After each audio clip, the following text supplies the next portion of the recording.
시간 고백 드리시겠습니다. 전능하사 창조해 주신 하나님 아버지를 내가 믿사옵니다. 하나님의 아들 우리 주 예수 그리스도를 믿사옵니다.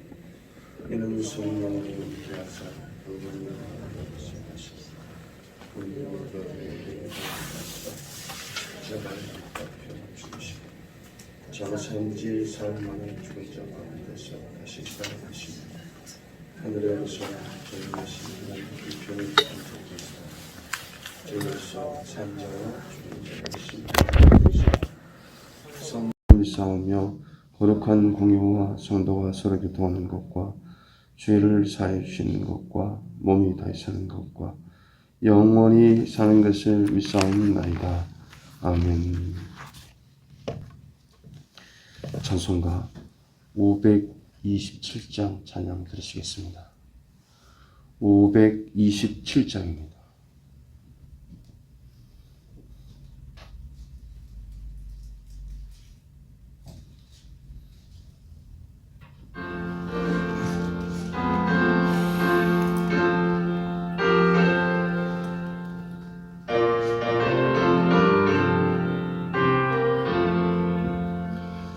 어서 돌아오 어서 돌아마노 지은 죄가 아무리 무겁고 크기로 주 얻지 못함 당하고 못 받으시리요. 우리 주의 넓은 가슴은 하늘보다 넓고 넓어 어서 돌아오 어서 돌아마노 우리 주는 날마다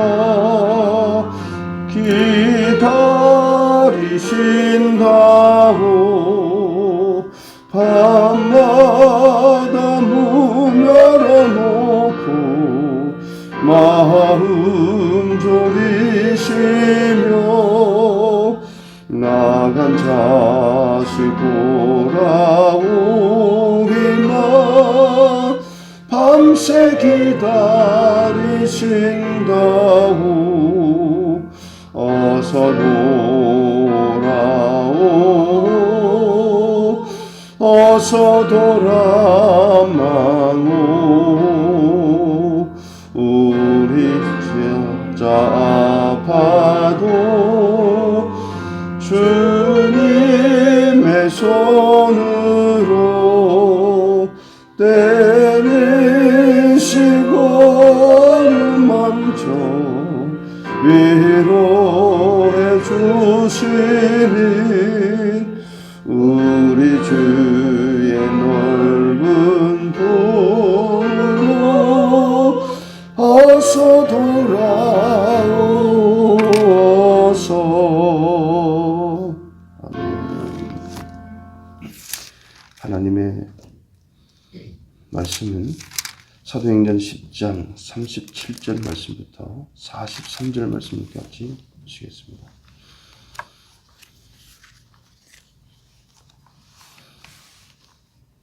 사도행전 10장 37절 말씀부터 43절 말씀까지 우리 함께 봉독해 올립니다.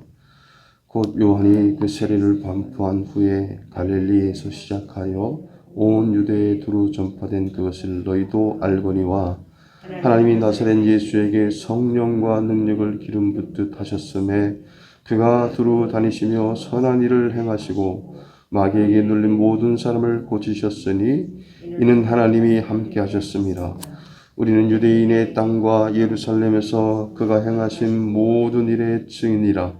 그를 그들이 나무에 달아 죽였으나 하나님이 사흘 만에 다시 살리사 나타내시되 모든 백성에게 하신 것이 아니요 오직 미리 택하신 증인 곧 죽은 자 가운데서 부활하신 후에 그 모시고 음식을 먹은 우리에게 하신 것이라. 우리에게 명하사 백성에게 전도하되 하나님이 살아있는 자와 죽은 자의 재판장으로 정하신 자가 곧 이 사람인 것을 증언하게 하셨고 그에 대하여 모든 신 증언하되 그를 믿는 사람들이 다 그의 이름을 힘입어 죄 사함을 받는다 하였느니라.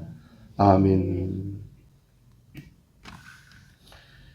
고넬료가 하나님의 은혜를 받았는데 행동하는 믿음을 갖게 하심으로 또한 공동체적인 믿음을 갖게 하심으로 지난 시간에는 순종하는 믿음을 갖게 하심으로 고넬료뿐만 아니라 온 가정에 하나님의 은혜가 임했다라고 말씀을 드렸습니다.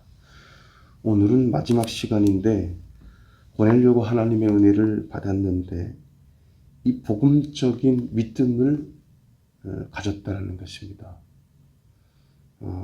이 베드로가 설교에서요, 이 편견 없으신 하나님을 전하고 그리고 곧바로 복음을 간단하게 설명을 하는데 37절에서 우리가 읽었던 43절까지의 말씀을 베드로가 설교한 거예요. 참 이 설교 내용을 보면 간단하게 이야기하면 예수 그리스도가 우리를 위해서 십자가에 죽으셨고 사흘 만에 부활하셨다라는 것입니다. 그것은 또한 택함받은 백성을 위한 그리스도의 대속의 죽음이라는 것입니다. 완벽한 복음의 메시지예요. 다른 말씀 전하지 않았습니다.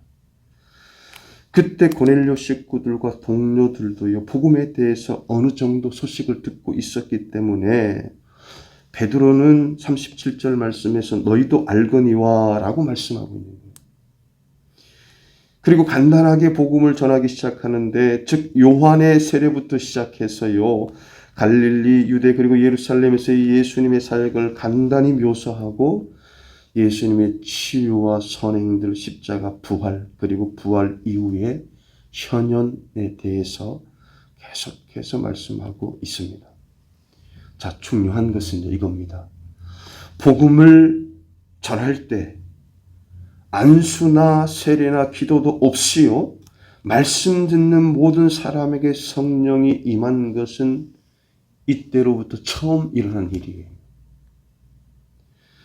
그러니까 이 사건을 마가 다락방 오순절 사건과 대비해서 비교해 보면요, 이 가이사랴 오순절 사건이라고 부르는데 이 가이사랴 오순절 사건은 말씀으로, 온전히 말씀으로 성령이 임한 사건이에요. 그러니까 어떤 행위를 통해서, 의식을 통해서, 기도를 통해서 성령이 임한 것이 아니라 설교자가 하나님 말씀으로 전할 때 그 말씀을 아멘으로 받아듣는 그 현장 가운데, 각 사람 가운데 성령의 역사, 임재하심의 역사가 일어났다는 것입니다. 오직 말씀을 듣기만 했는데도 성령이 임할 수 있다라는 증거를 보여주는 귀한 말씀인 거죠. 즉, 성령님의 임재를 위한 어떤 특정한 공식대로 행하지 않아도요, 옛날에는 저는 이제 중고등부 한참 신앙생활을 뜨겁게 할 때, 목사님과 함께 기도원에 갔던 기억이 있습니다. 이제 기도원에 가면 이제 강사 목사님이 마지막 시간에 성령을 받아야 된다 그래서 그냥 오로지 막 그냥 기도에 전념하고요, 막 여기저기서 막 방언을 말하고 막 이런 어떤 체험이 있는데, 저는 그때 성령을 방언을 받지 못했지만 그렇게 어떤 행동을 통해, 집단적인 행동을 통해서 성령을 갈구할 때 성령이 임할 수도 있겠지요. 그러나 정상적인 방법은 바로 하나님의 말씀이 임할 때 그 말씀이 내 말씀이다 라고 생각하고 그 살아있는 말씀을 은혜 가운데 받아들일 때 그 가운데 성령의 임재하심에 놀라운 역사가 임한다는 거예요. 이것이 바로 바른 성령의 역사입니다. 그때 베드로와 함께 온 할례 받은 신자들이요, 세상의 이방인들에게도 성령이 부어지는 그 놀라운 역사를 45절 말씀에서 보게 돼요. 이건 완전히 편견이 깨진 겁니다.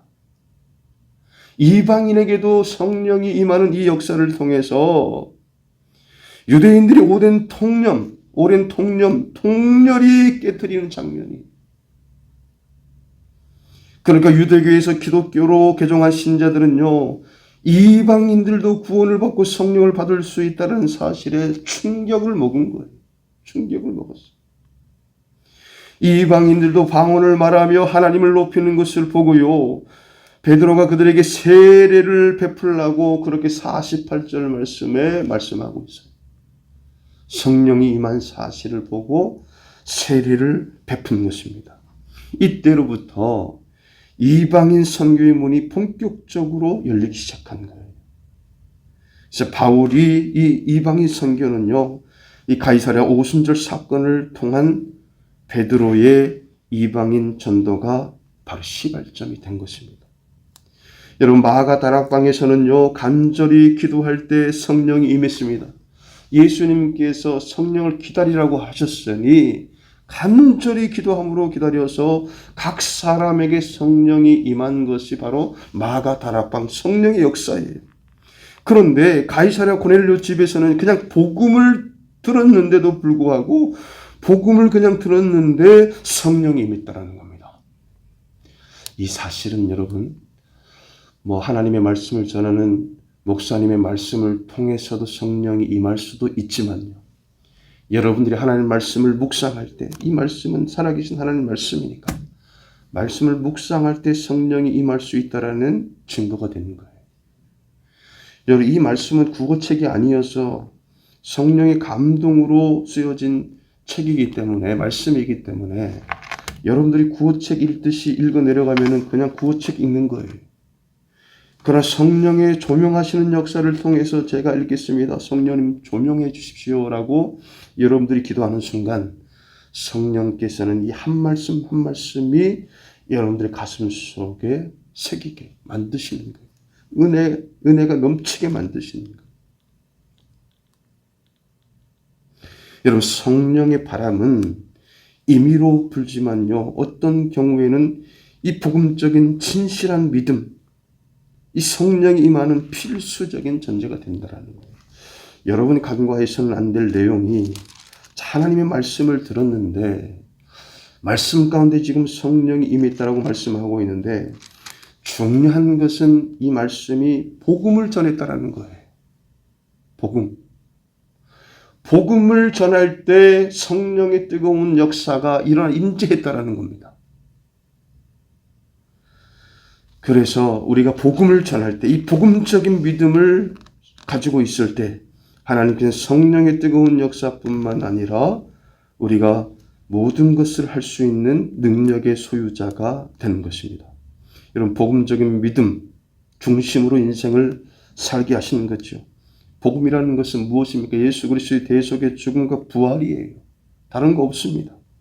그래서 복음을 위해서 생명을 내어놓을 때 오히려 우리가 생명을 얻을 수 있게 되는 것입니다. 여러분, 성령 충만은 복음이 있는 심령에 주어지는 거예요. 다른 것 쫓아가서 성령 충만이 이루어지는 것이 아니라 예수 그리스도의 대속의 죽음과 부활, 이것으로 말미암아 하나님의 백성이 된 그 놀라운 은혜, 그리고 이 놀라운 은혜는 오늘도 복음을 받아들일 수 있는 수많은 사람들에게도 적용된다라고 우리가 믿고 그 복음을 전할 때 성령의 충만의 역사가 일어난다는 것입니다. 복음 있는 심령에게 주어지는 하나님의 최대 선물이 바로 성령 충만이에요. 그래서 여러분들은 복음으로 오늘도 충만하시고 이 복음적인 믿음으로 충만할 때 성령 하나님께서는 우리와 함께 동행하시고 우리의 삶 가운데서 뜨겁게 역사하시고, 고넬료가 은혜 가운데 임했던 것처럼 저와 여러분들도 하나님의 은혜 가운데 충만하게 임하게 되는 것입니다. 기도하시겠습니다. 아버지 하나님, 은혜 고맙고 감사합니다. 고넬료가 복음적인 믿음을 하나님 가짐으로 하나님의 은혜를 누렸다라는 것입니다. 얼마나 놀라운 사실입니까? 하나님의 말씀을 그 복음의 말씀을 들을 때 성령의 임재의 놀라운 역사가 일어났다라는 것입니다. 주여, 오늘도 우리가 하나님의 말씀을 하나님의 말씀으로 받아들일 때 성령은 역사하시고 복음적인 믿음을 갖게 하심으로 성령 충만의 역사를 이루심으로 우리 안에 놀라운 주님의 뜻을 행하시는 것을 보게 하옵소서. 오늘도 귀한 하루 허락하셨습니다. 오늘도 정직하고 성실하게 이 하루를 살게 하십니다. 오늘도 내 인생 가운데 최고의 날로 삼으셨습니다. 오늘도 최고로 기쁘고 행복한 날로 살게 하십니다.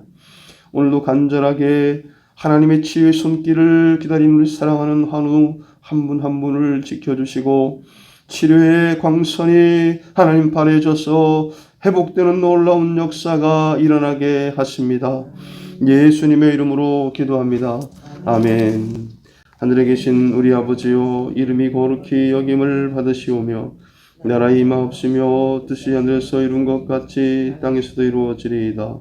오늘날 우리에게 일용할 양식을 주옵시고 우리가 우리에게 죄 지은 자를 사하여 준 것 같이 우리 죄를 사하여 주옵시고 우리를 시험에 들게 하지 마옵시고 다만 악에서 구하옵소서. 대개 나라와 권세와 영광이 아버지께 영원히 있사옵나이다. 아멘.